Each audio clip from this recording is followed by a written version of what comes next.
وَلَقَدْ يَسَّرْنَا الْقُرْآنَ لِلذِّكْرِ فَهَلْ مِن مُّدَّكِرٍ۔ اور ہم نے قرآن کو سمجھنے کے لیے آسان کر دیا، تو کوئی ہے جو سوچے سمجھے۔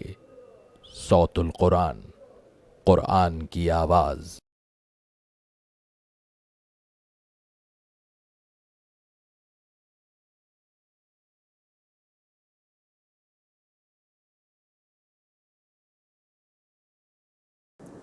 نحمده ونصلي على رسوله الكريم اما بعد فاعوذ بالله من الشيطان الرجيم بسم الله الرحمن الرحيم وآت ذا القربى حقه والمسكين وابن السبيل ولا تبذر تبذيرا ان المبذرين كانوا اخوان الشياطين وكان الشيطان لربه كفورا صدق اللہ العظیم۔ سورہ بنی اسرائیل آیت نمبر 26 سے ہم اپنا مطالعہ شروع کر رہے ہیں۔ اس سورہ مبارکہ کے رکوع نمبر 3 اور 4 میں اللہ تعالیٰ نے سوشل گائیڈ لائنز عطا فرمائی ہیں، ایک بہتر معاشرے کے قیام کے لیے ہدایات عطا کی گئی ہیں۔ والدین کے حقوق کے حوالے سے سلسلہ کلام مکمل ہو چکا ہے، اور اب رشتہ داروں کے حوالے سے اور دیگر کمزور طبقات کے حقوق کے حوالے سے رہنمائی دی جا رہی ہے۔ وَآتِ ذَا الْقُرْبَى حَقَّهُ، اور رشتہ دار کو اس کا حق ادا کرو، وَالْمِسْكِينَ وَابْنَ السَّبِيلِ، اور مسکین اور مسافر کو، وَلَا تُبَذِّرْ تَبْذِيرًا، اور بیجا مال خرچ نہ کرو۔ اب نوٹ فرمائی، کہا گیا کہ رشتہ دار کو اس کا حق ادا کرو۔ یہ بڑا اپیلنگ انداز ہے اللہ تعالیٰ کا۔ اگر اپنے کسی ریلیٹو کی تم مدد کر رہے ہو تو کوئی احسان نہیں کر رہے ہو۔ اگر اللہ نے تمہیں اپنے فضل سے زیادہ عطا کیا ہے، تمہاری ضروریات پوری ہو گئی ہیں، ان ایکسس اب جو کچھ بھی موجود ہے بیسیکلی وہ اللہ تعالیٰ نے دوسروں کے لیے مقرر کیا ہے۔ تمہارے مال میں اس لیے رکھ دیا گیا کہ اللہ دیکھنا چاہتا ہے کہ تم دوسرے کا حق ادا کرتے ہو کہ نہیں کرتے۔ یہ بڑا اپیلنگ انداز ہے قرآن کا۔ رشتہ دار کو اس کا حق ادا کرو، والمسکین وابن السبیل، اور مسکین اور مسافر کو بھی۔ یہ ہیں بندوں کے حقوق جو ہمارا دین ادا کرنے کی ہمیں تلقین کرتا ہے۔ ہمارا دین ایک مکمل نظام زندگی ہے، ہمیں عبادات بھی عطا کرتا ہے اور بندوں کے ساتھ حسن سلوک کا حکم بھی دیتا ہے، تاکہ اس دنیا کو بھی ہم ایک بہتر مقام بنا سکیں زندگی بسر کرنے کے لیے۔ یہ ہیں قرآن کی وہ تعلیمات کہ جن پر عمل ہو تو گویا جنت کا ایک ٹکڑا ہے جو ہم اس زمین کو انشاءاللہ تعالی بنا سکیں گے۔ اللہ ان ہدایات پر ہمیں عمل کی توفیق عطا فرمائے۔ وَلَا تُبَذِّرْ تَبْذِيرًا، اور بیجا مال خرچ نہ کرو۔ إِنَّ الْمُبَذِّرِينَ كَانُوا إِخْوَانَ الشَّيَاطِينَ، بے شک بیجا مال خرچ کرنے والے شیاطین کے بھائی ہیں۔ وَكَانَ الشَّيْطَانُ لِرَبِّهِ كَفُورًا، اور شیطان اپنے رب کا ناشکرا ہے۔ اب یہ مالی اعتبار سے بڑی اہم رہنمائی دی گئی ہے۔ مال اللہ کی بہت بڑی نعمت ہے، اگر بندہ اس کو جائز طریقے پر کمائے تو یہ ثواب کا ذریعہ ہے، جائز مقامات پر اپنی جائز ضروریات کو پورا کرنے کے لیے خرچ کرے ثواب کا ذریعہ ہوگا۔ اسی مال کو بندہ اپنے لیے صدقہ جاریہ بھی بنا سکتا ہے۔ تو مال اللہ کی بہت بڑی نعمت ہے، اس کو ضائع کرنا منع ہے۔ فرمایا کہ بیجا مال مت اڑاؤ۔ نوٹ فرمائیے، بیجا مال اڑانے سے مراد یہ ہے کہ ناجائز مقامات پر خرچ کرنا، نافرمانی کے کاموں میں خرچ کرنا۔ ہم اگر جائزہ لیں آج اپنے معاشرے میں شادی بیاہ کے رسومات پر ہم دیکھتے ہیں بے تحاشا مال خرچ کیا جاتا ہے۔ کروڑوں لوگ ہیں جن کے پاس 2 وقت کی روٹی نہیں ہے، لیکن یہاں چند امیروں کا معاملہ یہ ہے کہ جن کو اللہ نے دیا تو ہے لیکن وہ بے دردی سے خرچ کرتے ہیں اور نافرمانی کے کاموں میں خرچ کرتے ہیں۔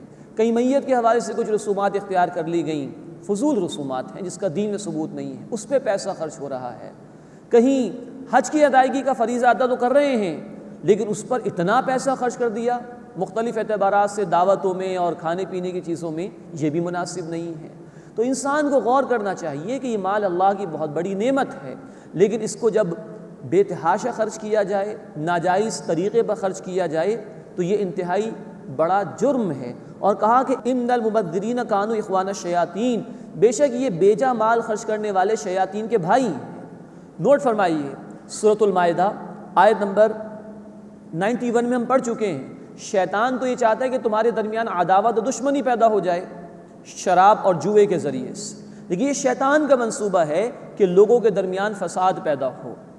یہاں کہا گیا کہ جو بیجا مال خرچ کرتے ہیں وہ شیاطین کے بھائی ہیں۔ جب فضول رسومات پر مال خرچ ہوتا ہے تو چند امیر لوگ یہ کام کر سکتے ہیں، عظیم اکثریت یہ کام نہیں کر سکتی، تو لوگ احساس کمتری کا شکار ہوتے ہیں، کمپلیکسٹی کا شکار ہو جاتے ہیں، پھر معاشرے میں دوڑ لگ جاتی ہے، ہم بھی پیسہ کمائیں گے چاہے جائز طریقے پر ناجائز طریقے پر، پھر فساد پیدا ہوتا ہے، پھر چوریاں اور ڈکیتیاں ہوتی ہیں، تو چند لوگوں کے ناجائز اور بیجا خرچ کی وجہ سے پورا معاشرہ فساد کا شکار ہو جاتا ہے۔ اس سے منع کیا گیا کہ بیجا مال نہ اڑاؤ، ناجائز کاموں میں خرچ نہ کرو، ناجائز مقامات پر خرچ نہ کرو۔ ان المبذرین کانوا اخوان الشیاطین، بے شک یہ بیجا مال خرچ کرنے والے شیاطین کے بھائی ہیں۔ وکان الشیطان لربہ کفورا، اور شیطان اپنے رب کا ناشکرا تھا۔ تو بیجا مال خرچ کرنے والے بھی اللہ کی ناشکری کر رہے ہوتے ہیں۔ اللہ ہمیں رزق حلال عطا فرمائے اور اس پر ہی قناعت کرنے کی توفیق عطا فرمائے، اور جائز طریقے پر کمانے اور جائز مقامات پر مال خرچ کرتے ہوئے مال کی قدر کرنے کی توفیق عطا فرمائے۔ اس کے بعد لوگوں کی مدد کے حوالے سے ایک تعلیم دی جا رہی ہے۔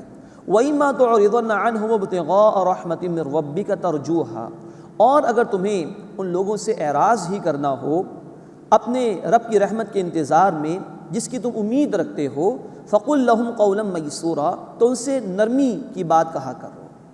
یعنی کہ کسی شخص نے ہم سے درخواست کی کہ میری فلاں ضرورت کو پورا کر دیجئے، ابھی ہمارے حالات ایسے نہیں ہیں یا ہمیں اطمینان نہیں ہے اس کے اوپر، یوں کہہ لیجئے، تو اگر ہم کسی کی مدد کرنا نہیں چاہتے تو اس کو برا بھلا نہ کہا جائے، جھڑکنے سے منع کیا گیا۔ ابھی تم خود اس انتظار میں ہو کہ اللہ تمہیں عطا فرمائے گا تو تم کسی کی ہیلپ کرو گے، اس کی مدد کرو گے، تو اگر ابھی موقع نہیں ہے تو اچھی طرح معافی تلافی کر لو، نرمی کی بات کرو، جھڑکنے کی اجازت نہیں ہے۔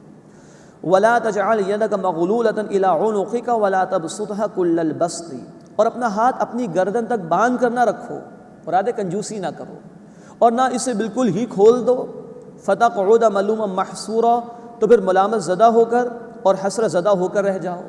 یہ بڑی خوبصورت بیلنسڈ تعلیم ہے ہمارے دین کی، اس لیے کہ نیکی کا جذبہ بھی بسا اوقات حد سے آگے نکل جاتا ہے۔ مال انسان خرچ کرنا چاہتے ہیں اللہ کے راستے میں، جذبہ بڑا عمدہ ہے، لیکن کبھی یہ حد سے آگے نکل جاتا ہے۔ تو بڑی متوازن تعلیم دی، نہ تو اتنے کنجوس ہو جاؤ کہ کسی پر بھی خرچ نہ کرو، اور نہ اتنی فراغ دلی پر آ جاؤ کہ سارا ہی دے ڈالو، پھر تمہیں خود دوسروں کے سامنے ہاتھ پھیلانے کی نوبت پیش آ جائے گی۔ تو یہ ہے اعتدال پسندی کا رویہ جو دین نے دیا۔ آدمی اپنی ضروریات پر خرچ کرے، اپنے زیر کفالت لوگوں پر بھی خرچ کرے، اور جو بھی غریب لوگ ہیں، مستحقین ہیں، ان کی مدد کی بھی کوشش کرے، لیکن درمیانہ راستہ ہمارے دین نے عطا فرمایا۔ یہ ماڈریشن ہے، یہ ماڈریٹ پروسیس ہے، یہ ایک ماڈریٹ وے ہے جو ہمارے دین نے عطا فرمایا۔ اعتدال کا رویہ، نہ انتہائی کنجوس بن جاؤ، نہ بالکل ہی ہاتھ کھلا چھوڑ دو کہ دوسروں کے سامنے ہاتھ پھیلانا پڑ جائے۔ اور مزید نوٹ فرمائیے کہ یہ اعتدال پسندی کی روش یہ زندگی کے تمام امور میں درکار ہے۔ جیسے اللہ کے رسول صلی اللہ علیہ وسلم کی حدیث بھی ہے، ما عال من اقتصد، جس نے میانہ روی اختیار کی، مالی معاملات میں اعتدال کا رویہ اختیار کیا، وہ کبھی مفلس نہیں ہوگا۔ تو یہ معیشت کے اعتبار سے بھی تعلیم، اس کے علاوہ عبادات میں بھی، لوگوں کے ساتھ حسن سلوک میں بھی اعتدال کا رویہ اختیار کرنے کی ہمارے دین نے تلقین فرمائی ہے۔ وَلَا تَجْعَلْ يَدَكَ مَغْلُولَةً إِلَىٰ عُنُقِكَ، اور اپنا ہاتھ اپنی گردن تک باندھ کر نہ رکھو، مراد کنجوسی نہ کرو۔ وَلَا تَبْسُطْهَا كُلَّ الْبَسْطِ، اور نہ اسے بالکل ہی کھول دو۔ فَتَقْعُدَ مَلُومًا مَحْسُورًا، بس تم ملامت زدہ اور حسرت زدہ ہو کر رہ جاؤ گے۔ إِنَّ رَبَّكَ يَبْسُطُ الرِّزْقَ لِمَن يَشَاءُ وَيَقْدِرُ، بے شک اے نبی صلی اللہ علیہ وسلم آپ کا رب ہے جس کے لیے چاہتا ہے رزق کو کشادہ فرما دیتا ہے، جس کو چاہتا ہے نپا تلا عطا کرتا ہے، ڈیو میجر عطا فرماتا ہے۔ إِنَّهُ كَانَ بِعِبَادِهِ خَبِيرًا بَصِيرًا، بے شک وہ اپنے بندوں کی خبر رکھنے والا، خوب دیکھنے والا ہے۔ اب یہاں ایک تسلی دی گئی ہے اصل میں اللہ کی طرف سے۔ بس اوقات انسان کا دل چاہتا ہے کہ جس سے مجھ سے سوال کیا میں اس کی ضرورت کو پورا کر دوں، اور یہ اس کی ضرورت بالکل ختم ہو جائے۔ اب انسان کے پاس اتنے وسائل نہیں، دل چاہتا ہے کسی کی مدد کرنے کا، جذبہ بڑا نیک ہے، بڑا عمدہ ہے، لیکن وسائل نہیں ہیں۔ تو اللہ نے کہا کہ بھائی کسی کے حالات بدل دینا تمہارے اختیار میں نہیں، اللہ جس کا چاہے گا رزق کشادہ فرما دے گا، جس کو چاہے گا نپا تلا عطا فرمائے گا۔ تمہارا کام یہ کہ تم جتنا کر سکتے ہو کہ کسی کی ہیلپ کر لو، جتنی اللہ نے استطاعت تمہیں عطا فرمائی۔ حالات بدل دینا یہ تمہارے اختیار میں نہ ہے، نہ تم سے اس کے متعلق سوال ہوگا۔ اس کے بعد چوتھا رکوع شروع ہو رہا ہے سورہ مبارکہ کا۔ مزید سوشل گائیڈ لائنز دی جا رہی ہیں، معاشرتی ہدایات دی جا رہی ہیں۔ یاد کر لیجئے کہ یہ وہی ہدایات ہیں کہ جو تورات میں بنی اسرائیل کو دی گئی تھی، ابن عباس رضی اللہ تعالیٰ عنہ نے فرمایا کہ یہ انہی تورات کے 10 احکامات کا خلاصہ ہے جو قرآن حکیم میں اس مقام پر آیا ہے۔ اب قتل اولاد کے حوالے سے جو تاریخ میں گمراہی رہی ہے انسانیت میں، اس کا ذکر آ رہا ہے۔ وَلَا تَقْتُلُوا أَوْلَادَكُمْ خَشْيَةَ إِمْلَاقٍ، اور اپنی اولاد کو مفلسی کے ڈر سے قتل نہ کرو۔ نَحْنُ نَرْزُقُهُمْ وَإِيَّاكُمْ، ہم انہیں بھی رزق دیتے ہیں اور تمہیں بھی عطا کرتے ہیں۔ ان قتلہم کان خطئا کبیرا، بے شک ان کا قتل بڑا گناہ ہے۔ یہ تاریخ انسانی میں گمراہی رہی ہے، یہ جرم انسانیت نے بار بار کیا ہے۔ مشرکین مکہ بھی اس جرم میں مبتلا تھے، اس سے پہلے بھی نسل انسانی میں یہ گمراہی ہمیشہ سے رہی ہے۔ اللہ تعالیٰ منع فرما رہے ہیں اولاد کو مفلسی کے ڈر سے قتل کرنے سے۔ فرمایا ان کی رزق کی ذمہ داری بھی اور تمہارے رزق کی ذمہ داری بھی ہم پر ہے۔ ہم پڑھ چکے ہیں سورہ ہود آیت نمبر 6، ما من دابۃ فی الارض الا علی اللہ رزقها، زمین پر کوئی جاندار نہیں جس کی رزق کی ذمہ داری اللہ پر نہ ہو۔ قرآن ہمیں بتاتا ہے سورۃ العنکبوت آیت نمبر 60 میں، ہر چلنے پھرنے والا جانور اللہ ہی اس کو رزق عطا فرماتا ہے، اور وہ اپنا رزق اٹھائے نہیں پھرتے، اللہ ان کو عطا فرماتا ہے۔ سورہ حجر آیت نمبر 21 میں ہم پڑھ چکے کہ اللہ کے پاس تو بے شمار خزانے ہیں، تھوڑا ہی ہے جو اللہ نے زمین والوں کو عطا کیا ان کی ضرورت کے مطابق، ورنہ اللہ کی نعمتوں کو شمار کرنا بھی ممکن نہیں ہے۔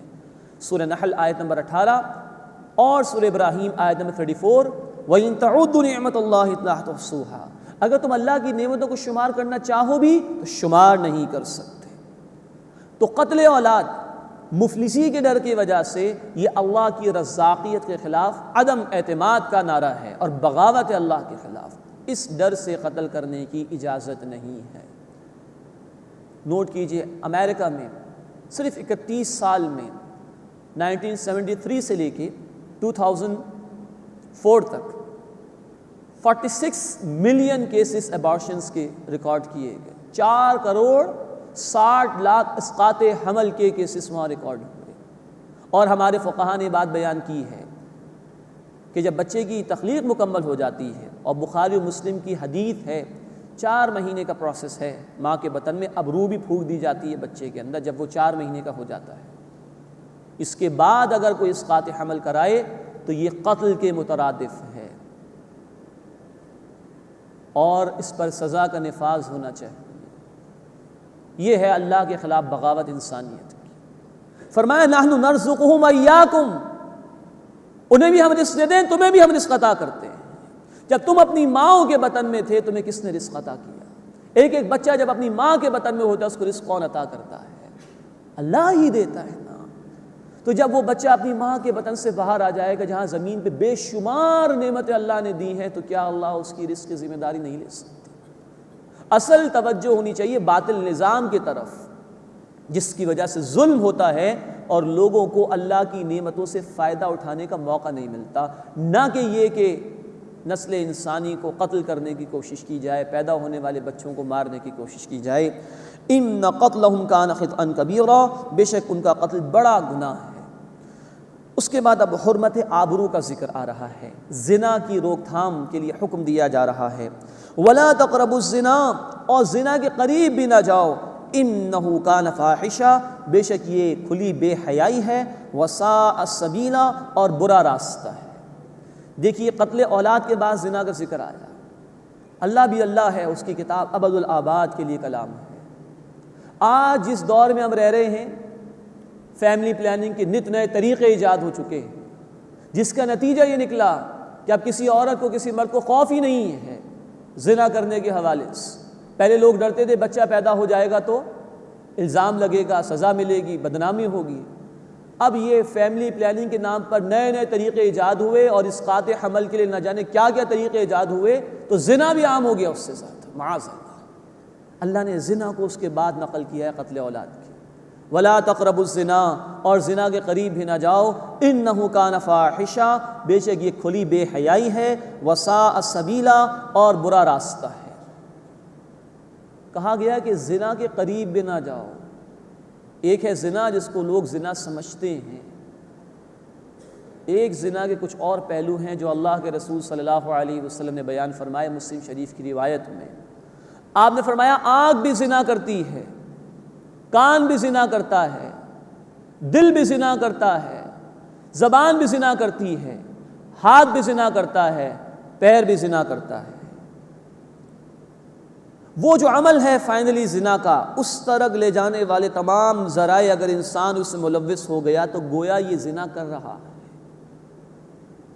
اتنے بچاؤ کے راستے ہمیں دیے ہیں شریعت نے، قریب بھی نہ جاؤ زنا کے، ہر وہ شے جو زنا کے عمل کی طرف لے جانے والی ہو اس پر پابندی لگا دی گئی ہے۔ اسی کہ انسان کی عزت اور آبرو بہت اہم ہے اللہ کی نگاہوں میں۔ پھر ایک عورت کے ذریعے سے جب بچہ پیدا ہوتا ہے تو کئی احکامات اس پر شریعت کے لاگو ہوں گے، وراثت کے حوالے سے، نکاح کے حوالے سے، نسب کے معاملات کے حوالے سے، محرم نامحرم کے حوالے سے، ان سب کا خیال رکھا ہے شریعت نے، اور تمام وہ راستے جو زنا کی طرف لے جانے والے سب پر پابندی لگا دی۔ چنانچہ نمبر 1 نوٹ فرمائیے، دین نے مخلوط محافل پر پابندی لگا دی۔ عورت کے لیے الگ دائرہ کار، مردوں کے لیے الگ دائرہ کار، ان کے محافل الگ ہوں گی۔ نمبر 2، آنکھوں کی حفاظت کا حکم دیا گیا۔ سورہ النور آیت نمبر 30 اور سورہ النور آیت 31 میں مردوں اور عورتوں دونوں کو نگاہوں کی حفاظت کا حکم دیا گیا۔ پھر حجاب کا حکم ہے ہمارے دین میں، عورت اگر نامحرم مرد کے سامنے جائے تو پورا جسم بھی اس کا ڈھکا ہوا ہو، چہرہ بھی چھپا ہوا ہو۔ یہ تفصیل آئی ہے سورۃ الاحزاب آیت 53 اور سورۃ الاحزاب آیت نمبر 59۔ ہاں، عورت اپنے گھر میں ہے، اپنے محرم مردوں کے سامنے کہ جن سے کبھی نکاح نہیں ہو سکتا تو وہ چادر اوڑھ لے، سر اس میں ڈھانپ لے، چہرہ وہ کھول سکتی ہے۔ یہ تفصیل آئی ہے سورۃ النور آیت 31 اور احادیث مبارکہ میں۔ تو ستر اور حجاب کے احکامات دیے، ایک عورت محرم مردوں کے سامنے کس طرح آ سکتی ہے، غیر محرم کے سامنے جائے گی تو کیا رویہ ہوگا، یہ تفاصیل بیان کی گئی۔ نمبر 3، دین نے نکاح کو آسان کر دیا، اتنا آسان کیا کہ اللہ کے رسول صلی اللہ علیہ وسلم کے زمانے میں بغیر کسی تشہیر کے نکاح آرام سے ہو جایا کرتا تھا، اس میں خرچہ بھی کم ہوا کرتا تھا۔ نمبر 4، وہ تمام ذرائع جو لے جا سکتے ہیں زنا کے ارتکاب کی طرف، موسیقی کا سننا ہے، ڈرامے ہیں، فلمیں ہیں جس میں اللہ کے احکامات کی نافرمانی کی جاتی ہے، وہ ناولز ہیں، وہ میگزینز ہیں کہ جن کو پڑھنے کے بعد، جن کو دیکھنے کے بعد جنسی جذبات بھڑکتے ہیں انسان کے، سب پر پابندی ہے۔ اور نمبر 5، زنا کی سزا مقرر کر دی گئی۔ سورۃ النور آیت نمبر 2 کی روشنی میں غیر شادی شدہ مرد یا عورت زنا کرے تو 100 کوڑوں کی سزا، اور شادی شدہ مرد یا عورت زنا کا ارتکاب کرے تو رجم کی سزا ہے۔ بخاری شریف اور دیگر احادیث کی کتابوں میں اس کا ذکر موجود ہے۔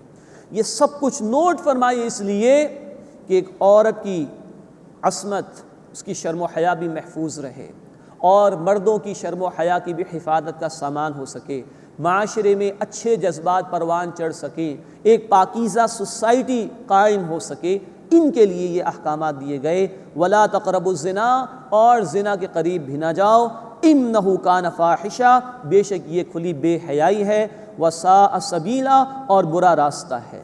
خاندان کے خاندان تباہ ہو جاتے ہیں، شوہر کو بیوی پر اعتماد نہیں رہتا، بیوی کو شوہر پر اعتماد نہیں رہتا، اولاد کس مرد سے پیدا ہوئی کچھ نہیں پتا، اولاد کی پرورش کی طرح توجہ نہیں رہتی جب پتہ ہی نہیں کہ اولاد کس کی، خاندان کے خاندان برباد۔ آج وہ معاشرہ جو اللہ کی تعلیمات سے دور ہے، وہاں فیملی سسٹم تباہ و برباد ہو چکا ہے۔ امریکہ کے صدر کو اب کہنا پڑ رہا ہے کہ میرج میرج میرج، خدا کے واسطے شادیاں کر لو۔ فرانس میں طلاق کی شرح ختم ہو چکی ہے، اس لیے کہ کوئی نکاح ہی نہیں کرتا ہے وہاں پر۔ ریسنٹ پاسٹ میں 10 سال کے بعد ایک نکاح منعقد ہوا پیرس میں، تو پادریوں کو بھی تعجب ہوا کہ کوئی نکاح کرنے آ گیا ہمارے پاس، معاذ اللہ۔ یہ فطرت سے بغاوت، یہ خاندانی نظام تباہ و برباد ہو چکا۔ اللہ ہم سے محبت کرتا ہے، ہمارے نفع نقصان کو ہم سے زیادہ بہتر سمجھتا ہے، اس نے پاکیزہ تعلیمات عطا فرمائی۔ اب یہ اختیار ہمارا ہے کہ ہم ڈیوائن ورژن کو قبول کریں، جس میں ایک عورت کی شرم و حیا کی حفاظت ہے، اس کے مقام کو بڑھایا گیا ہے، اس کو کھلونا بننے سے بچایا گیا ہے، یا ہم اس تہذیب کو پسند کر لیں، نہ بیوی کو شوہر پر اعتماد ہے، نہ شوہر کو بیوی پر اعتماد ہے، اور نظام برباد ہو چکا ہے۔ اللہ میں حق قبول کرنے کی توفیق عطا فرمائے، اور اس زنا کی ہر قسم کی لعنت سے بچنے کی توفیق عطا فرمائے۔ اب حرمت آبرو کے بعد حرمت جان، انسان کی جان کتنی اہم ہے اس کا ذکر آ رہا ہے۔ وَلَا تَقْتُلُوا النَّفْسَ الَّتِي حَرَّمَ اللَّهُ إِلَّا بِالْحَقِّ، اور اس جان کو قتل نہ کرو جسے اللہ نے محترم ٹھہرایا ہے مگر حق کے ساتھ۔ حرام دو معنی میں استعمال ہوتا ہے۔ نمبر ایک، محترم کے معنی میں، سیکریٹ کے معنی میں۔ مسجد حرام وہ مسجد جس کا احترام کرنا ہم پر لازم ہے۔ اور جب کہا جائے کہ شراب کو حرام قرار دیا گیا ہے، سود کو حرام قرار دیا ہے، مراد پروہیبیشن، اس سے منع کیا گیا ہے۔ تو یہاں انسانی جان کے احترام کا ذکر ہے، وَلَا تَقْتُلُوا النَّفْسَ الَّتِي حَرَّمَ اللَّهُ إِلَّا بِالْحَقِّ، اور اس جان کو قتل نہ کرو جسے اللہ نے محترم ٹھہرایا ہے مگر یہ کہ حق کے ساتھ۔ چند مقامات شریعت نے بتائے کہ جہاں کسی کو قتل کیا جائے گا، وہ 6 مقامات ہیں۔ قاتل کو قتل کیا جائے گا الا یہ کہ مقتول کے ورثاء اس کو چاہے تو معاف کر دیں۔ نمبر 2، وہ کافر جو مسلمانوں سے جنگ پر آمادہ ہو کر میدان جنگ میں آ چکا ہے، میدان جنگ میں اس کو قتل کیا جائے گا۔ نمبر 3، مرتد جو دین سے پھر جائے، دین اس نے قبول کیا تھا، اس کے بعد دین کی کسی بات کا، بنیادی بات کا انکار کر کے دین سے پھر جائے، اس کو بھی قتل کیا جائے گا۔ نمبر 4، شادی شدہ مرد یا عورت زنا کرے اور سزا اس کا نفاذ ہوگا۔ شادی شدہ مرد یا عورت زنا کرے اور جرم ثابت ہو جائے تو رجم کی سزا دی جائے گی، قتل کیا جائے گا۔ نمبر 5، گستاخ رسول کو قتل کیا جائے گا جبکہ جرم ثابت ہو جائے۔ اور نمبر 6، اسلامی حکومت کا باغی یا اسلامی ریاست میں رہزنی کرنے والے، ڈاکے ڈالنے والے، فساد کرنے والے، اگر جرم ثابت ہو جائے تو سورۃ المائدہ آیت نمبر 33 میں چند سزائیں بیان کی گئیں، اس میں سے ایک سزا یہ ہے کہ قتل کیے جائیں گے۔ یہ 6 مقامات ہیں کہ جو حق کے ساتھ قتل ہیں، کہ یہاں کسی کو قتل کیا جا سکتا ہے، اس کے علاوہ کسی کو قتل کرنا بہت بڑا جرم ہے ہمارے دین میں۔ وَمَنْ قُتِلَ مَظْلُومًا، اور جو مظلومی میں مارا گیا، فَقَدْ جَعَلْنَا لِوَلِيِّهِ سُلْطَانًا، تو یقیناً ہم نے اس کے وارث کے لیے ایک اختیار دیا ہے، فَلَا يُسْرِفْ فِي الْقَتْلِ، بس حد سے نہ بڑھو قتل میں۔ مراد یہ ہے کہ جو مقتول کے ورثاء ہیں ان کو اجازت ہے کہ وہ چاہیں تو قاتل کو معاف کر سکتے ہیں۔ یہ اتھارٹی نہ کسی گورنمنٹ کی ہے نہ کسی ادارے کی ہے کہ قاتل کو معاف کریں، صرف مقتول کے ورثاء جو اس کی ہیئرز ہیں وہ چاہیں تو معاف کر سکتے ہیں۔ فلا یسرف فی القتل، پس قتل میں حد سے نہ بڑھو۔ مراد یہ ہے کہ اگر ورثاء نے معاف کر دیا ہے تو قاتل کو دیت ادا کرنی ہوگی، خوب بہا ادا کرنا ہوگا۔ قاتل نے خوب بہا ادا کر دیا اور اب بھی ورثاء میں کوئی انتقام کے جذبات ہیں یا اس کو مارنے کے در پہ ہیں، تو یہ ورثاء کی جانب سے زیادتی ہو گئی۔ اور اگر قاتل کو معاف تو کر دیا ورثاء نے اور وہ خوب بہا ادا نہ کرے تو یہ اس کی طرف سے زیادتی ہو جائے گی، دونوں کو منع کیا گیا۔ فلا یسرف فی القتل، پس حد سے نہ بڑھو قتل میں، انہ کان منصورا، بے شک اس کی مدد کی گئی ہے۔ یعنی مقتول کے ورثاء کو جو یہ اختیار دیا گیا ہے یہ اللہ کی طرف سے ایک مدد دی گئی ہے۔ اس کے بعد حرمت مال کا ذکر آ رہا ہے، مال کی حفاظت کے ضمن میں یتیموں کے حوالے سے گفتگو آ رہی ہے۔ وَلَا تَقْرَبُوا مَالَ الْيَتِيمِ إِلَّا بِالَّتِي هِيَ أَحْسَنُ، اور یتیم کے مال کے قریب نہ جاؤ مگر اس طریقے پر جو سب سے بہتر ہو، حَتَّى يَبْلُغَ أَشُدَّ، یہاں تک کہ وہ اپنی پختہ عمر کو پہنچ جائے۔ سورۃ النساء کی ابتدائی آیات میں ہم یتیموں کے حوالے سے کچھ باتیں پڑھ چکے ہیں۔ سورۃ النساء آیت نمبر 10 میں اللہ تعالیٰ نے فرمایا کہ جو یتیم کا مال ہڑپ کرتے ہیں وہ اپنے پیٹ میں جہنم کے انگارے بھر رہے ہیں۔ اور ابن ماجہ شریف کی حدیث ہے، اللہ کے رسول صلی اللہ علیہ وسلم نے فرمایا مسلمانوں کے گھروں میں سے بہترین گھر وہ ہے جہاں کسی یتیم کے ساتھ اچھا سلوک کیا جاتا ہے، اور مسلمانوں کے گھروں میں سے بدترین گھر وہ ہے جہاں کسی یتیم کے ساتھ بدسلوکی کی جاتی ہے۔ تو فرمایا کہ یتیم کے بال کے قریب مت جاؤ مگر اس طریقے پر جو عمدہ ہو۔ اگر یتیم ابھی چھوٹا ہے اس کے مال کی حفاظت کرو، اس کی پرورش کرو، اس کی کفالت کرو، حتیٰ یبلغ اشدہ، یہاں تک کہ وہ اپنی پختہ عمر کو پہنچ جائے۔ جب وہ اس قابل ہو جائے کہ اپنے نفع نقصان کو سمجھ سکے تب اس کا مال اس کو لوٹایا جا سکتا ہے۔ اللہ کے رسول صلی اللہ علیہ وسلم کی حدیث ہے، امام بخاری رحمۃ اللہ علیہ کی کتاب الادب المفرد، اس میں انہوں نے نقل کی ہے۔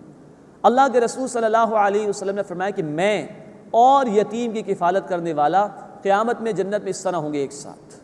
یہ اللہ کے رسول صلی اللہ علیہ وسلم نے اجر بیان کیا کسی یتیم کی کفالت کا۔ اللہ ہمیں بھی کمزوروں کے حقوق ادا کرنے کی توفیق عطا فرمائے۔ وَأَوْفُوا بِالْعَهْدِ، اور وعدے کو پورا کرو، ان العہد کان مسئولا، بے شک عہد کے متعلق سوال ضرور ہوگا۔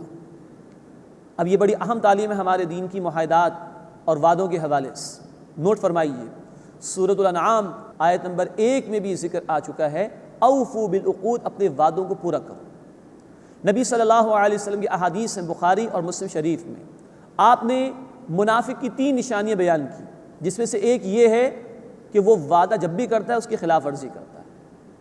اسی طرح نبی صلی اللہ علیہ وسلم کی حدیث ہے بہقی شریف میں کہ لا دین لمن لا عہد لہ، اس شخص کا کوئی دین نہیں جو وعدے کو پورا نہیں کرتا۔ تو یہ وعدہ اتنا اہم ہے ہمارے دین میں۔ وعدہ اللہ سے بھی ہے ہمارا، اس کے رب ہونے کا ہم نے اقرار کیا سورۃ الاعراف آیت 172 میں۔ اللہ نے ہماری جانوں مالوں کا سودا کر لیا، ہم پڑھ چکے سورۃ التوبہ آیت نمبر 111 میں۔ ہر بندہ جب بھی شعور کے ساتھ کلمہ پڑھتا ہے تو وہ اعلان کرتا ہے کہ اللہ ہی میرا معبود ہے، اب پوری زندگی اسی کی اطاعت کرنی ہے، محمد کریم صلی اللہ علیہ وسلم کے طریقے کے مطابق۔ وعدہ اللہ سے بھی ہے پوری لائف ٹائم کا، زندگی بھر اس کی اطاعت کا۔ وعدے ہم آپس میں ایک دوسرے سے کرتے ہیں، کچھ ہمارے وعدے ایگریمنٹس ان رائٹنگ ہوتے ہیں، کمپنیز کے ایگریمنٹس ہیں، امپلائمنٹ کے ایگریمنٹس ہیں، کارپوریشنز کے ایگریمنٹس ہیں، گورنمنٹ کے ایگریمنٹس ہیں، یہ ان رائٹنگ ہوتے ہیں۔ کچھ وعدے وہ ہوتے ہیں جو سوسائٹی ہم پر امپوز کرتی ہے، امپلائڈ ایگریمنٹس، بتانے کی ضرورت نہیں ہے۔ ماں باپ بچوں کی پرورش کریں گے، ہر سوسائٹی تسلیم کرتی۔ اولاد ماں باپ کی خدمت کرے گی، ہر سوسائٹی تسلیم کرتی۔ پڑوسی کا خیال رکھے گا، ہر سوسائٹی تسلیم کرتی۔ بتانے کی ضرورت نہیں، امپلائڈ ایگریمنٹس ہیں، آپ سے آپ سوسائٹی ہم پر لاگو کرتی ہے۔ یہی وجہ ہے کہ اگر ماں باپ بچوں کی پرورش نہ کریں تو سوسائٹی ان کو بری نگاہوں سے دیکھتی ہے۔ یہی وجہ ہے کہ اگر بچے ماں باپ کی خدمت نہ کریں تو سوسائٹی ان کو بری نگاہوں سے دیکھتی۔ یہی وجہ ہے کہ پڑوسی کو پریشان کرے تو پریشان کرنے والے پڑوسی کو سوسائٹی بری نگاہوں سے دیکھتی۔ یہ بھی وعدے ہمارے، اور کچھ وعدے انسان اپنے آپ سے کرتا ہے۔ جب بات سمجھ میں آ جاتی ہے تو کہہ دیتا ہے اللہ سے، اللہ آئندہ یہ گناہ نہیں کروں گا، اللہ آئندہ فلاں فلاں عبادات پر عمل کروں گا۔ تو وعدے اللہ سے بھی ہیں، وعدے بندوں سے بھی ہیں، امپلائڈ بھی ہیں، ریٹن بھی ہیں، اور وعدے اپنے آپ سے بھی ہیں۔ اس سب کے متعلق قرآن کہہ رہا ہے وَأَوْفُوا بِالْعَهْدِ، اور عہد کو پورا کرو، ان العہد کان مسئولا، بے شک عہد کے متعلق سوال کیا جائے گا، جواب دینے قیامت کے دن اللہ کے حضور۔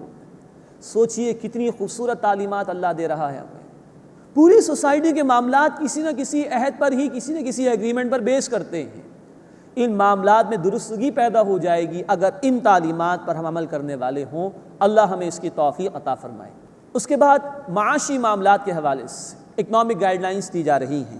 وَأَوْفُوا الْكَيْلَ إِذَا كِلْتُمْ، اور جب تم ناپ کر دو تو پیمانہ پورا کرو۔ وَزِنُوا بِالْقِسْطَاسِ الْمُسْتَقِيمِ، اور وزن کرو سیدھی ترازو کے ساتھ۔ کچھ چیزیں ناپ کے دی جاتی ہیں، کچھ چیزیں تول کر دی جاتی ہیں، تو ناپ اور تول ٹھیک رکھو۔ ذَلِكَ خَيْرٌ وَأَحْسَنُ تَأْوِيلًا، یہ بہتر ہے اور سب سے اچھا ہے انجام کے اعتبار سے۔ یہ بہت اہم رہنمائی ہے جو قرآن نے ہمیں عطا فرمائی اس مقام پر، معاشی معاملات کے حوالے سے۔ ناپ تول میں کمی نہ کرو۔ ہم پڑھ چکے ہیں کہ شعیب علیہ السلام کی قوم میں یہ برائی تھی، وہ قوم برباد کر دی گئی تھی۔ تو ناپو تو ٹھیک طرح ناپو، تول کر دو تو ٹھیک طرح تول کر دو، اس کا انجام سب سے بہترین ہے۔ یہ اچھا ہے اور انجام کے اعتبار سے بھی بہتر ہے۔ ہم کہتے ہیں انگریزی میں honesty is the best policy. کوئی تاجر، کوئی دکاندار جو تولنے میں ڈنڈی مار رہا ہے کبھی مارکیٹ میں ٹھہر نہیں سکتا ہے۔ اور وہ غیر مسلم جو قرآن کو تو نہیں مانتے لیکن قرآن کے بعض اصولوں پر عمل کرتے ہیں، یورپ کے ممالک، بعض چیزیں اچھی ہیں ہمیں تسلیم کرنی چاہیے، ان معاملات میں پکے ہیں۔ جو کوالٹی سیمپل میں دیتے ہیں وہی جو اسٹاک سپلائی کرتے ہیں اس میں بھی ہوتی ہے، ڈنڈی نہیں مارتے اس کے اندر، تو دنیا میں ان کی پھر پروڈکٹ جو ہے وہ قبول ہوتی ہے۔ یہ یونیورسل گائیڈ لائنس ہے اللہ تعالیٰ کی، ہر دور کے انسانوں کے لیے۔ ہم نے اختیار نہیں کی تو کسی اور کو اللہ نے اختیار کرنے کی توفیق دے دی۔ تو یہ اچھائی بہرحال ان لوگوں میں ہے، لیکن افسوس کہ وہ اللہ کے کلام سے دور ہیں، اور افسوس اس بات کا کہ کلام ہمارے پاس ہے لیکن ہم اس پر عمل نہیں کرتے ہیں۔ تو فرمایا وَأَوْفُوا الْكَيْلَ إِذَا كِلْتُمْ، جب تم ناپ کر دو تو پیمانہ پورا کرو۔ وَزِنُوا بِالْقِسْطَاسِ الْمُسْتَقِيمِ، اور وزن کرو سیدھی ترازو کے ساتھ۔ ذَلِكَ خَيْرٌ وَأَحْسَنُ تَأْوِيلًا، یہ بہتر ہے اور سب سے اچھا ہے انجام کے اعتبار سے۔ نوٹ کیجئے انسان کتنی ڈنڈی مار لے گا؟ 1 کلو کے اندر 1 چھٹاک بھر. لیکن قرآن سورہ المطففین کے آغاز میں کہتا ہے کہ جو یہ کر رہے ہیں وہ آخرت کا انکار کرتے ہیں. گویا وَيْلٌ لِّلْمُطَفِّفِينَ الَّذِينَ إِذَا اكْتَالُوا عَلَى النَّاسِ يَسْتَوْفُونَ وَإِذَا كَالُوهُمْ أَو وَّزَنُوهُمْ يُخْسِرُونَ أَلَا يَظُنُّ أُولَٰئِكَ أَنَّهُمْ مَبْعُوثُونَ. تباہی بربادی ہے ان لوگوں کے لیے جو کمی کرتے ہیں تولنے کے وقت. لوگوں سے لیتے ہیں تو پورا پورا اور دیتے ہیں تو گھٹا کر دیتے ہیں. کیا یہ اس بات کا خیال نہیں رکھتے کہ ایک بڑے عظیم دن میں ان کو دوبارہ کھڑا کیا جائے گا؟ تو یہ چھوٹی سی ڈنڈی مار لینا ناپ تول کے اندر یہ گویا آخرت کو جھٹلانے کے برابر ہے. اتنا سخت یہ معاملہ ہے. مزید نوٹ کیجئے کہ یہ ناپ تول کا مسئلہ صرف معاشی معاملات کی حد تک نہیں، یہ پوری زندگی کا ایک اصول ہے جو قرآن نے دیا ہے. چنانچہ نبی صلی اللہ علیہ وسلم کی حدیث ہے بخاری شریف میں، تم میں سے کوئی شخص مومن نہیں ہو سکتا جب تک کہ اپنے بھائی کے لیے وہی شے پسند نہ کرے جو وہ اپنے لیے پسند کرتا ہے. یعنی انسان جو اپنے لیے پسند کرے اسے چاہیے کہ دوسروں کے لیے بھی وہی پسند کرے، اور اگر ایسا نہیں ہے تو ایمان کی نفی فرما دی نبی صلی اللہ علیہ وسلم نے. تو یہ ناپ تول کی کمی کا مسئلہ صرف ترازو کی حد تک نہیں ہے بلکہ زندگی کے تمام امور پر محیط ہے. جو اپنے لیے پسند کرو وہی دوسرے کے لیے پسند کرو. غور کیجئے کہ اگر اس اصول پر عمل ہو جائے تو جھگڑا ہی ختم ہو جائے، کسی کو شکایت ہی کسی سے نہ رہے. سارا فساد ہی اس وقت ہوتا ہے کہ جب ہمارا معیار اپنے لیے کچھ اور ہوتا ہے اور دوسرے کے لیے کچھ اور ہوتا ہے. اللہ ہمیں ان ہدایات پر عمل کرنے کی توفیق عطا فرمائے. اس کے بعد نظریے کے اعتبار سے اور علم کے اعتبار سے بڑی اہم رہنمائی قرآن کی طرف سے آ رہی ہے، اور یہ انقلابی بات ہے جو قرآن نے پیش کی. وَلَا تَقْفُ مَا لَيْسَ لَكَ بِهِ عِلْمٌ، اور اس بات کے پیچھے نہ پڑو جس کا تمہیں علم نہیں ہے. إِنَّ السَّمْعَ وَالْبَصَرَ وَالْفُؤَادَ كُلُّ أُولَٰئِكَ كَانَ عَنْهُ مَسْئُولًا، بے شک سماعت اور بصارت اور عقل ان سب کے متعلق سوال کیا جائے گا. یہ قرآن ہے جس نے آگے روشنی انسانیت کو دی ہے. یہ کیا بے حقیقت باتیں تم نے اختیار کر رکھی ہیں؟ یہ کیا دیوی دیوتاؤں کی پوجا پاٹ تم کرتے ہو؟ یہ کیا جنات کے افسانے تم لے کر بیٹھے ہوئے ہو؟ کوئی دلیل ہے تمہارے پاس ان اوہام کے لیے، ان بے حقیقت باتوں کے لیے؟ نہیں. اس چیز کے پیچھے نہ پڑو جس کا تمہیں علم نہیں ہے. یہ ہے سالڈ بات جو قرآن نے دی ہے. انلائٹمنٹ کی بات آج لوگ کرتے ہیں. قرآن نے روشنی عطا کی ہے، قرآن نے اندھیروں سے نکال کر روشنی عطا کی ہے. کوئی عقیدہ تمہارا اگر ہے دلیل ہونی چاہیے اس کے لیے تمہارے پاس. کوئی نظریہ تمہارے پاس ہے دلیل ہونی چاہیے تمہارے پاس اس کے لیے. کوئی عمل تمہارا ہے دلیل ہونی چاہیے تمہارے پاس اس کے لیے. اس بات کے پیچھے نہ پڑو جس کا تمہیں علم نہیں ہے. یہ سماعت، یہ بصارت، یہ عقل، یہ فیکلٹیز اللہ نے عطا فرمائی، ان کے متعلق کوسچن ہوگا، سوال ہوگا قیامت کے دن کہ آیا ان کو استعمال کر کے عقیدہ اختیار کیا کہ نہیں، آیا ان کو استعمال کر کے نظام ترتیب دیا کہ نہیں. یہ انقلابی بات ہے جو قرآن نے اس ماحول میں کہی جہاں لوگ ظن اور گمان کے اندر مبتلا تھے، ایسٹیمیٹس کی بات کرتے تھے، قیاس آرائیاں کرتے تھے. ہمارے لیے بھی رہنمائی یہ ہے کہ ہمارے جو بھی اعمال ہوں اس کے لیے ہمارے پاس قرآن و سنت کی دلیل ہونی چاہیے. کوئی بدعات کا معاملہ، کوئی دین میں نئی نئی باتیں اختیار کرنے کا معاملہ، کوئی رسومات اختیار کرنے کا معاملہ نہ ہو، بلکہ سالڈ بات ہو کہ جو اللہ رب العزت نے اپنی کتاب اور اپنے حبیب صلی اللہ علیہ وسلم کے ذریعے سے عطا فرمایا اس کی بنیاد پر ہمیں عقیدہ بھی اختیار کرنا چاہیے اور اسی کی بنیاد پر ہمیں عمل بھی اختیار کرنا چاہیے. یہ ہے قرآن جس نے آ کر یہ انقلابی نظریہ انسانیت کے سامنے پیش کیا. مزید نوٹ فرمائیے، قرآن 2 قسم کے علم کی بات کرتا ہے. ایک ہم اپنی اس عقل و شعور کے ذریعے سے کچھ معلومات حاصل کر لیں، ٹھیک ہے، دس از ایکوائرڈ نالج، وہ علم جو انسان اپنی محنت سے کما لے. لیکن قرآن ساتھ یہ بھی کہتا ہے کہ اس ایکوائرڈ نالج کو ریویلڈ نالج کے تابع ہونا چاہیے. قرآن نے ہمیں کہا سورۃ البقرہ آیت نمبر 38، فَإِمَّا يَأْتِيَنَّكُم مِّنِّي هُدًى فَمَن تَبِعَ هُدَايَ فَلَا خَوْفٌ عَلَيْهِمْ وَلَا هُمْ يَحْزَنُونَ. جب تمہارے پاس میری طرف سے ہدایت آئے تو جو میری ہدایت کی پیروی کرے گا ایسے لوگوں کو نہ کوئی خوف ہوگا اور نہ وہ غمگین ہوں گے. تو جو علم الوحی اللہ نے عطا فرمایا اس کے تحت ان تمام فیکلٹیز کو ہمیں اختیار کرنا ہے اور تمام علوم کو استعمال کرنا ہے. آج انسانیت کا المیہ یہ ہے، ٹریجڈی یہ ہے کہ ایکوائرڈ نالج میں تو خوب عقل استعمال ہوئی، خوب صلاحیت استعمال ہوئی، اسپیس وار کے لیے انسان تیار ہو چکا ہے، لیکن ریویلڈ نالج سے وہ دور ہے، آج وہیں سے دور ہو گیا۔ مغرب کا ایک فلاسفر کہتا ہے کہ ہم نے ہوا میں پرندوں کی طرح اڑنا سیکھ لیا، ہم نے سمندر کے نیچے جا کے مچھلیوں کی طرح تیرنا سیکھ لیا، لیکن زمین پر انسان بن کر انسان کی طرح زندگی کیسے گزاری جاتی ہے ہم نہیں سیکھ سکتے۔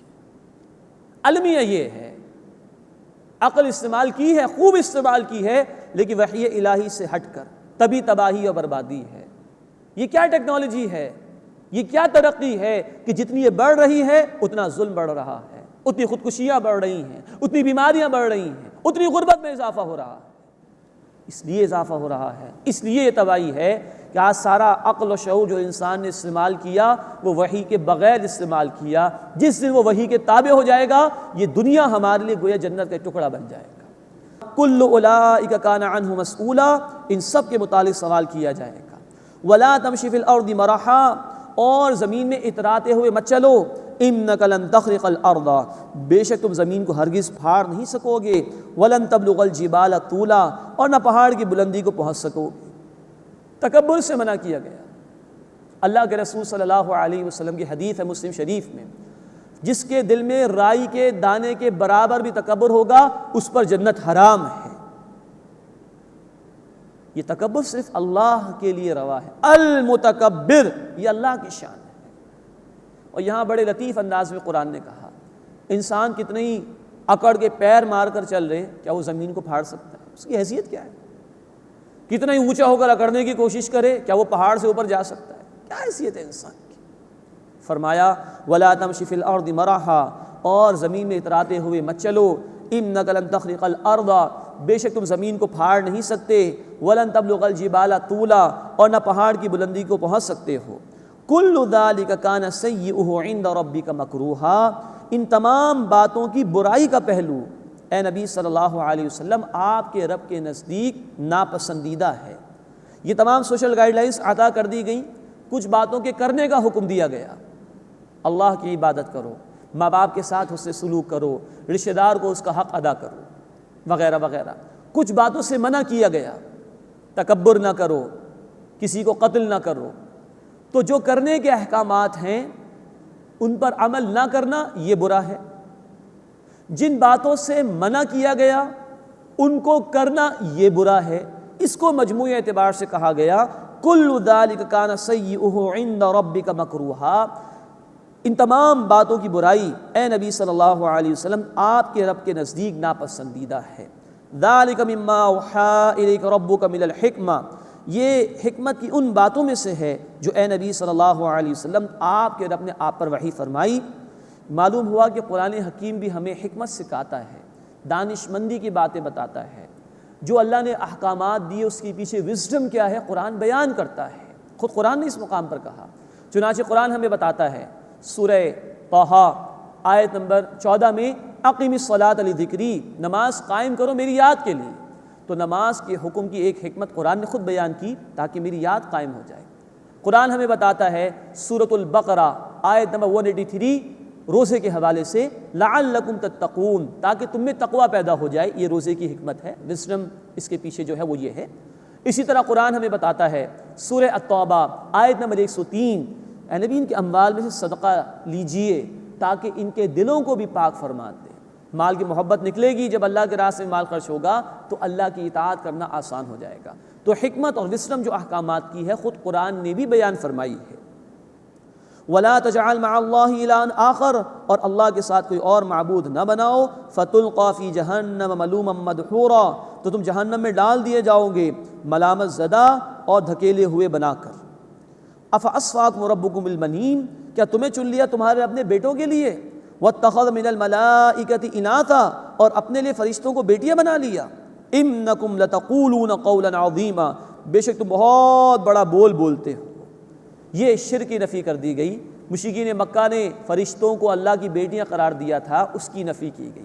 نوٹ فرمائیے یہ سوشل گائیڈ لائنز کا بیان مکمل ہوا۔ تورات کے احکامات 10 احکامات کا خلاصہ جو قرآن نے دیا وہ مکمل ہوا۔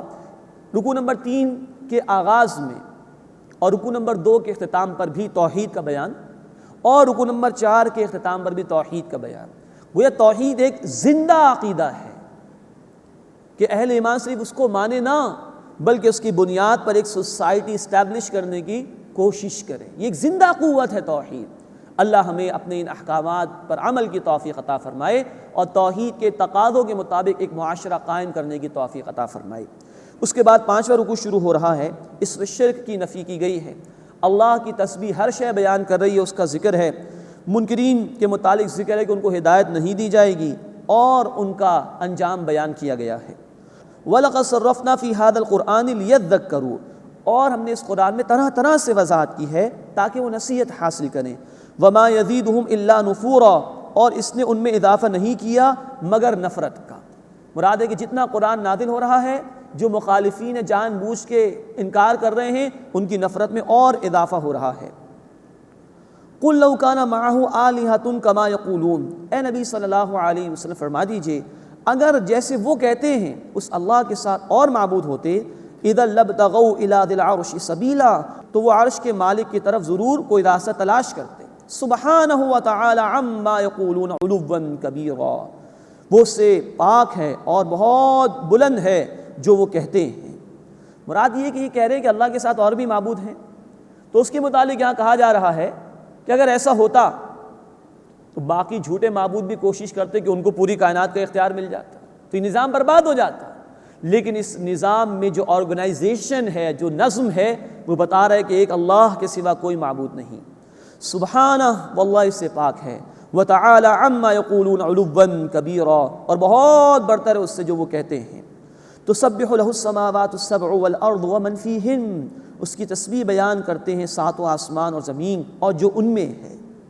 وَإِن مِّن شَيْءٍ إِلَّا يُسَبِّحُ بِحَمْدِهِ، اور کوئی چیز نہیں ہے مگر یہ کہ اللہ کی حمد کے ساتھ تسبیح بیان کرتی ہے۔ وَلَٰكِن لَّا تَفْقَهُونَ تَسْبِيحَهُمْ، لیکن تم ان کی تسبیح نہیں سمجھتے۔ إِنَّهُ كَانَ حَلِيمًا غَفُورًا، بے شک اللہ بردبار ہے، تحمل فرمانے والا ہے، بہت بخشنے والا ہے، فوراً پکڑ نہیں فرماتا۔ یہ پوری کائنات اللہ کی توحید کی دلیل پیش کر رہی ہے، ذرہ ذرہ اللہ کی قدرت کی معرفت تمہارے سامنے پیش کر رہا ہے، ہر شے اللہ کی تسبیح بیان کر رہی ہے۔ اس کائنات کا نظام اپنے حال سے تمہارے سامنے اللہ کی توحید بیان کر رہا ہے۔ اور ہاں، ہر شے کو اللہ نے ایک زبان عطا کی ہے اور وہ اس زبان سے اللہ کی تسبیح کر رہی ہے، تم اس کی تسبیح کو سمجھ نہیں سکتے۔ قرآن نے ایک وضاحت کی ہے سورہ صاد آیت نمبر 19 میں کہ پہاڑ تسبیح بیان کرتے تھے داؤد علیہ السلام کے ساتھ اللہ کی۔ یہ ہے اللہ کی قدرت کہ ہر شے اس کی تسبیح بیان کر رہی ہے۔ وَإِذَا قَرَأْتَ الْقُرْآنَ، اور جب اے نبی صلی اللہ علیہ وسلم آپ قرآن پڑھتے ہیں، جَعَلْنَا بَيْنَكَ وَبَيْنَ الَّذِينَ لَا يُؤْمِنُونَ بِالْآخِرَةِ حِجَابًا مَسْتُورًا، تو ہم آپ کے اور ان کے درمیان جو آخرت پر ایمان نہیں لاتے ایک چھپا ہوا پردہ کر دیتے ہیں۔ کیونکہ ان لوگوں نے جانتے بوجھتے انکار کیا، اس لیے اللہ تعالیٰ نے اب ان کو سننے کی صلاحیت ہی نہیں دی، چھین لی ان سے وہ صلاحیت۔ یہ بدترین سزا اللہ کی طرف سے، جانتے بوجھتے کو انکار کرے تو حق قبول کرنے کی صلاحیت چھین لی جاتی ہے۔ وَجَعَلْنَا عَلَىٰ قُلُوبِهِمْ أَكِنَّةً أَن يَفْقَهُوهُ، اور ہم نے ان کے دلوں پر پردہ ڈال دیا ہے کہ وہ اس قرآن کو نہ سمجھ سکیں۔ وَفِي آذَانِهِمْ وَقْرًا، اور ان کے کانوں میں بوجھ ہے۔ وَإِذَا ذَكَرْتَ رَبَّكَ فِي الْقُرْآنِ وَحْدَهُ، اور جب آپ صلی اللہ علیہ وسلم قرآن میں اپنے رب واحد کا ذکر کرتے ہیں، وَلَّوْا عَلَىٰ أَدْبَارِهِمْ نُفُورًا، تو وہ پیٹھ پھیر کر نفرت کرتے ہوئے بھاگ جاتے ہیں، یعنی کہ ان کو توحید پسند نہیں آ رہی ہے۔ نحن اعلم بما يستمعون به، ہم خوب جانتے ہیں کہ وہ اس کو کس غرض سے سنتے ہیں۔ اذ يستمعون الیک، جب اے نبی صلی اللہ علیہ وسلم وہ آپ کی طرف کان لگاتے ہیں۔ وَإِذْ هُمْ نَجْوَىٰ، اور جب وہ سرگوشی کرتے ہیں۔ اذ يقول الظالمون ان تتبعون الا رجلا مسحورا، جب وہ ظالم کہتے ہیں کہ تم پیروی نہیں کرتے مگر ایک سحر زدہ آدمی کی، معاذ اللہ۔ یہ انہوں نے الفاظ اختیار کیے نبی صلی اللہ علیہ وسلم کے لیے۔ انظر کیف ضربوا لک الامثال، اے نبی دیکھیے انہوں نے آپ پر کیسی مثالیں چسپاں کی ہیں۔ فضلوا، پس وہ گمراہ ہوئے۔ فلا یستطیعون سبیلا، پس وہ کوئی راستہ نہیں پاتے۔ یہ مشرکین کا بیان آیا ہے۔ اللہ تعالی ہمیں اپنے حبیب صلی اللہ علیہ وسلم اور اپنی کتاب پر دل کی گہرائیوں سے ایمان عطا فرمائے اور ان کے تقاضوں پر عمل کی توفیق عطا فرمائے۔ آمین یا رب العالمین۔ وآخر دعوانا الحمد للہ رب العالمین۔